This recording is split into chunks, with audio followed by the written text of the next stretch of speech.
Hello, boys and girls. My name is Bruce Archer, mayor here in the city of Mesquite. And like many of you who are growing up in our awesome Mesquite schools, I also grew up in Mesquite schools. As a boy, I loved going to both the school library and the Mesquite Public Library to look at and check out books. I had wonderful teachers and librarians who taught me how very important it is to learn to love reading and that great success can come from a love of books. Some of you may know that one of my favorite things to do as mayor is come to your schools and read books about famous Americans to you and your classmates. Well, since I can't come read at your school, I thought I'd read you a story from here at the mayor's office. Today, I will be reading you a story about one of my heroes and great American, Betsy Ross. This book, like many of the books I read, was checked out from the Mesquite Public Library. Okay, I hope everyone's ready to get started. The name of our story, simply Betsy Ross, written and illustrated by Alexandra Wallner. Elizabeth Griscom was born in Philadelphia, Pennsylvania on January 1st, 1752. Elizabeth, called Betsy by her family, was the eighth child of 17 born to Samuel and Rebecca. Her family were Quakers, a religious group that believed in living in a simple, peaceful way. The family was so large that the children had to help with chores. Maybe some of you have to help with chores at your home also. Betsy helped by sewing the white caps the Quaker girls wore every day. Betsy attended the Friends School with other Quakers and children from wealthy families. Besides learning reading, writing, arithmetic, geography, and history, students performed a 4-hour task each day. Betsy used this time to sew. She enjoyed creating quilts and samplers with complicated designs. Betsy's needlework was the most beautiful in Philadelphia, and she won many prizes for it.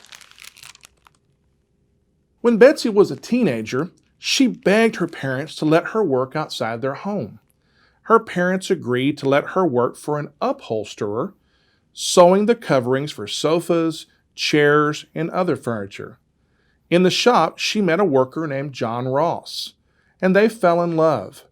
Betsy married him in 1773, even though he wasn't a Quaker. The Quakers and her parents disapproved of her marrying someone outside the Quaker faith. You can see that's where they meet. At this time, America was made up of only 13 colonies on the East Coast, ruled by King George III of England. The colonials did not like being under English rule, and in 1775, their newly formed government, the Continental Congress, established an American army to fight the British. The first battles were fought in Lexington and Concord, Massachusetts, on April 19, 1775, and marked the beginning of the Revolutionary War. Although Philadelphians knew about the fighting, business went on as usual. Betsy and John set up a small shop in 1775. They worked long hours to make their business succeed. John joined the army, and one night in 1776, he was guarding a storehouse full of ammunition that exploded.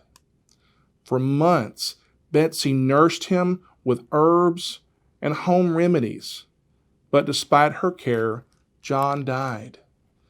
Betsy was now a widow who ran her business alone in a shop on Arch Street. After work, she made musket balls to help the American cause, going against the Quakers' peaceful ways. You can see where the explosion was that hit her husband. General George Washington, the commander-in-chief of the army, wanted the colonials to have a flag. Not only would it be a symbol of the colonials' independence from England, it would also stand for the colonies fighting together. He sketched a design for a flag and showed it to his close friends Robert Morris and Colonel George Ross. Colonel Ross, John's uncle, suggested that Betsy sew the flag. The three men called on Betsy in her small shop. Look at that, General Washington standing outside Betsy's shop. I bet she was a little bit nervous. What do you think? When General Washington showed her his sketch, Betsy looked at it and frowned. "Why not have a 5-pointed star instead of a 6-pointed one?" she said. "5-pointed stars are easier to sew and they waste less cloth." The men looked doubtful, so she took a scrap of cloth, folded it, and with one snip of her scissors cut a 5-pointed star. "And I think the flag should be shaped like a rectangle. It would look better waving in the wind than the square flag drawn by General Washington." The men were impressed by Betsy's design and agreed that it was better. Can you imagine? Here's this young woman just running her business, not anyone real important, and she tells the commander-in-chief of all the continental armies and the future president of the United States, General Washington, that his idea was not the best idea. She had some real courage about her, didn't she?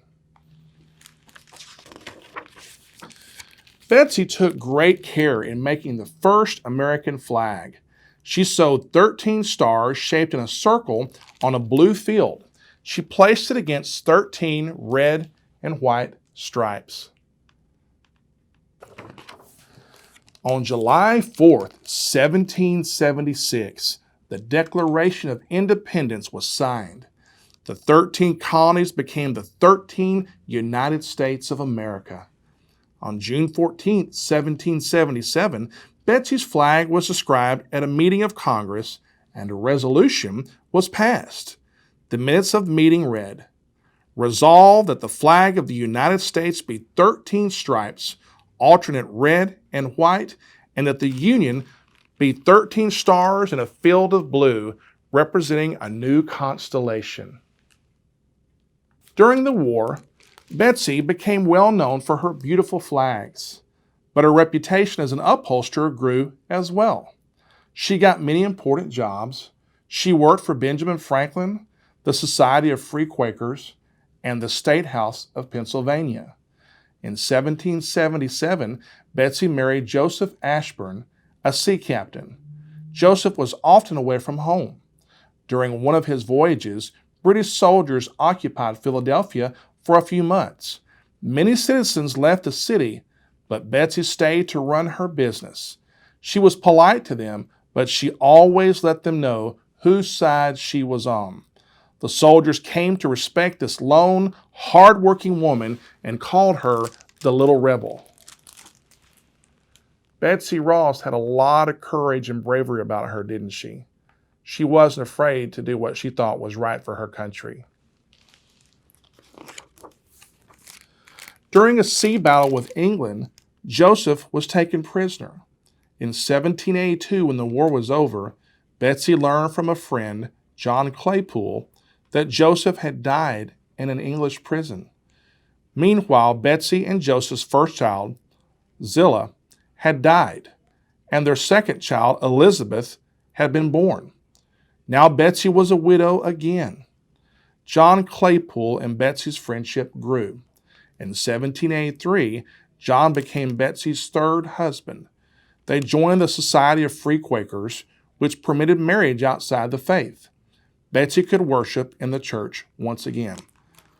So she's lost 2 husbands and sacrificed everything, and she kept working hard for her country. Together, Betsy and John had 5 children: Clarissa, Susanna, Rachel, Jane, and Harriet, who died as a baby. Although John was a sea voyager, Betsy asked him to come and work in her flourishing upholstery shop. She needed his help. But John grew bored with the upholstery business and went to work for the U.S. Customs House. He became ill the last few years of his life, and John died in 1817. Betsy taught sewing to her daughters, her granddaughters, and her nieces. When they grew up, they helped her run the business. Isn't it interesting that no matter how many tragedies and struggle Betsy went through, she never gave up? At age 75, Betsy finally retired. Her eyesight was failing, and one of her children read the Bible to her as she sat by the fire. Betsy liked to tell stories about her life. Her favorite story was the one about making the first American flag. Betsy died in 1836. The people who knew her told her story about the flag. Finally, in 1870, her grandson, William J. Canby, made Betsy's story public in an address to the Historical Society of Pennsylvania.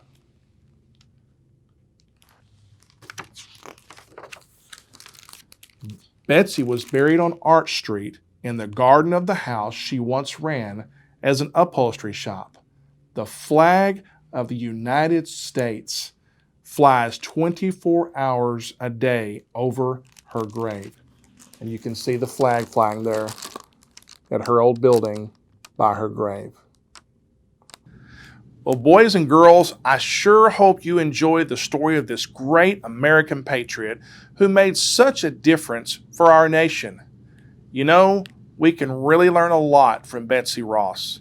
Her hard work, her determination to build her business, take care of her family, and support her country is a great legacy for us all. Betsy Ross's efforts to sew and design this beautiful flag that stands for freedom has moved so many Americans over the years to stand up and fight for that freedom for the next generation. As Americans, we each have to do our part to volunteer and help our city, state, and nation get a little better for the next generation. So keep reading great books so one day you can also do your part to help. Thank you all for watching, and goodbye, everyone.